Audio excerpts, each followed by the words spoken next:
Welcome to another edition of the 5-Star Zone. I'm Rico Beard, and this is going to be a little bit of a mixture of football and basketball. First of all, start with the big two. Michigan and Ohio State, two teams making news right now. Michigan, they fresh off the national title, don't know who the next coach is going to be. Now, here's the thing. Jim Harbaugh has been interviewing. He's interviewed with the LA Chargers, and reports have it that he's also interviewed with the Atlanta Falcons. Now, he also has a contract, allegedly, that's been sitting on his desk for, I think the number is about 10 years, 125. Dan Wessel then comes out with some information earlier this week saying that Harbaugh, let's face it, says he wants immunity. He wants immunity from anything impending with this NCAA investigation. He can't be fired. He can't be suspended ever again. Does not sound like the words of an innocent man, but I digress. It leads you to wonder what's going on. Also, J.J. McCarthy decided he wanted to leave the day after the parade and the ceremony the football team had. All things lining up, looks as if Jim is walking away, right? Well, hold on, because he may come back. If you watch the Vegas odds, Vegas doesn't know. No one knows. I don't even think Jim knows. I think he wakes up some morning and he feels like he's going to the NFL, and then other mornings he feels like he wants to come back to Michigan. For Michigan, you're not really in a holding pattern because you already have your next coach in line, in Sharon Moore. He will take over, even if it's temporary. You don't have to blow things up. You don't have to learn a new offense. You don't have to do anything but just continue the role that you're on. It's plain and simple. But what's he going to do? Now, it takes Sharon Moore out of the coaching search because he can't really go anyplace else, because I think he knows I'm kind of the backup plan right now. I'm the backup QB, the backup coach. So if coach goes down again, if he gets hit, because if Harbaugh sticks around, I got to think that more suspensions are coming, which is why he wants the university won't do it. But you can't really do that. That's, I think, going to happen, which is why he wants that clause in his contract. What's he going to do? I don't know. But for Michigan, it's going to be another wait and see. Now, he said 2 years ago, this is not going to be an every year type of thing, except it was last year and this year. And if he comes back to Michigan, probably next year as well. Buckle up, Michigan. I don't really think most of you care. You got your title. You're wearing your hats and your T-shirts and your sweatshirts and your hoodies, and that's all that really matters. You don't care about any of this other stuff. He comes back, great. If he doesn't, you got the memories, and he'll be the greatest coach that you ever remember.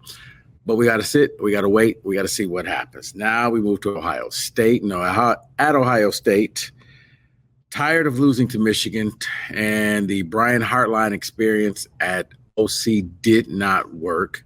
Not scoring enough points, not developing QBs.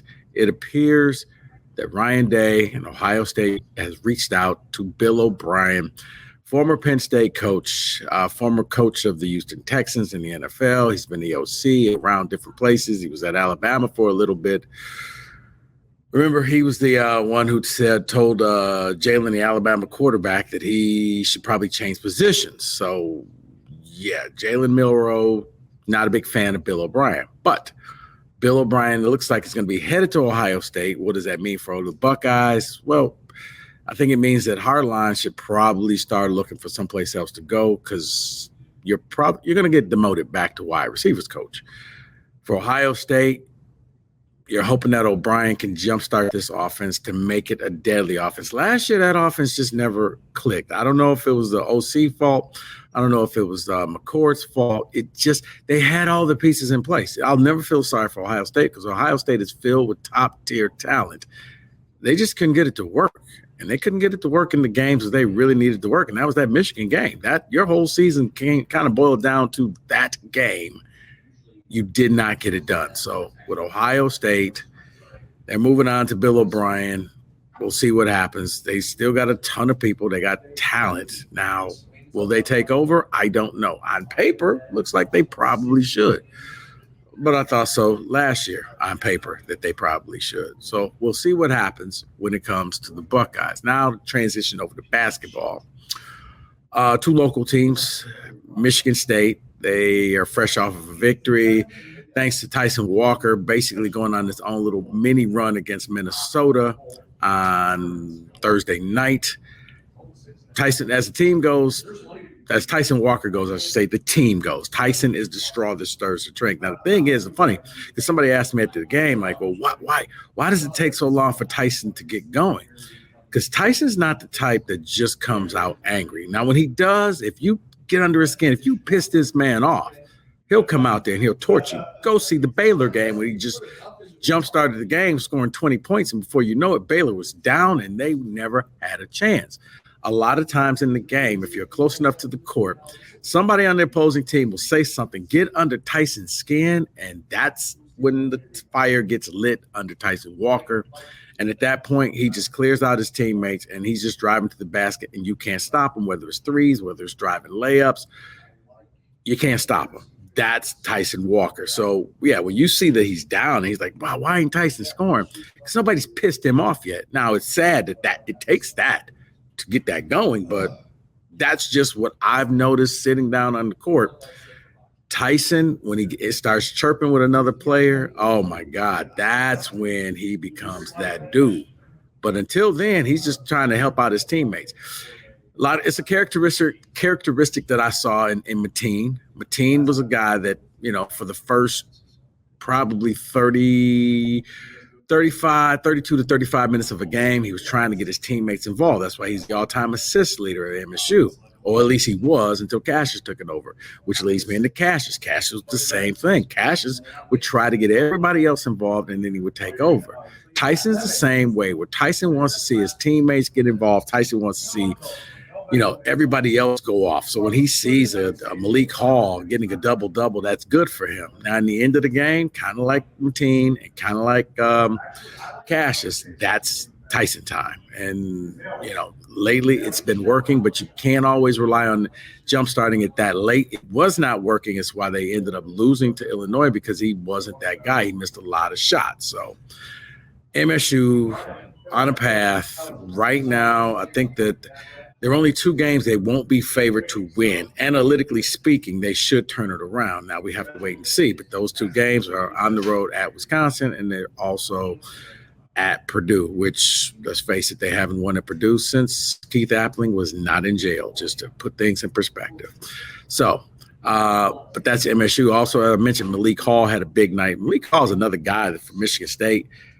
When you get good Malik, then you get bad Malik. Bad Malik normally means MSU is just not going to win that game. But good Malik, when Malik gets involved in the game early, it normally means good things for the Spartans. So you got to hope that they're going on the road at Maryland, which I think is a key game. This 5-game stretch they're in, for them, I think the minimum they can come out is 4-1. They've already won 2 games. They got Maryland on the road, and then they go on the road to Wisconsin. I don't expect them to win the game at Wisconsin, but they beat Penn State. They beat Minnesota. Now you got like I said, you got to beat Maryland. Then you go on the road to Wisconsin, and then you get Michigan back at home. Now that leads into my next thing. Michigan, if you go 4-1, I think Izzo's back on pace. I think forget about the preseason hype that this team had. Okay, they're never going to be that team, but this team to me is a 7 to 10 seed in the NCAA tournament, depending on how they finish. If they finish strong, they're a 7 seed. If they limp to the finish line, they're probably going to be a 10 seed, but they're somewhere in that range. And once you accept it, they're in that range, I think you can accept this team. You see what's going to happen, and you can only hope that guys like Xavier Booker gets really incorporated back into this lineup, and you will have to wait and see. But right now, that leads over to Michigan. Doug McDaniel will not be with Michigan when they come to East Lansing, because he's suspended for, get this, only away games. Juwan Howard has done something that nobody else has really not done, and he's proven that you can be a little bit wet, you can be half pregnant. He's half suspended. He's only suspended for away games. He's there for the home games. We really haven't gotten a thorough definition, but normally if a player's suspended, they're suspended, but not Doug McDaniel. He's only suspended for the away games, which means He won't be in East Lansing, which means that you're looking at Michigan's George Washington as maybe as the backup point guard to try to fill in for him. And I don't know if that's going to be a good thing. Look, Michigan State made Minnesota turn the ball over 19 times without their point guard at the Breslin Center. I expect them to do the same when they have to play Michigan. For Michigan, I don't know what you're going to do. There's a lot going on. I don't think Juwan Howard is going to be coaching this team too much longer. Sad reality is you already have your coach, kind of like the football team. Your coach is already sitting there on the bench, but you haven't turned to him and given him Phil Martelli should be the full-time coach, not the part-time coach. He should be the guy running this team. This team plays better under Phil Martelli. I don't know what's going on there. I think the fans in Michigan are starting to turn on Juwan, and we'll see how this thing ends up working out for him. But I don't think, unless they make some miracle run, I think this is probably the last go-round for Juwan Howard at Michigan. So that's it. That's your Big Ten news for the week. I'll be back next week when there's more things to go on. We'll have more of a basketball-centric podcast for the remainder of the week. Oh, by the way, if you're a Michigan State football fan, you should probably feel excited. Got a chance to see Aiden Childs up close and in person. Nothing like the quarterbacks you had last year. Probably nothing like the quarterbacks that you've seen size-wise since maybe Connor Cook.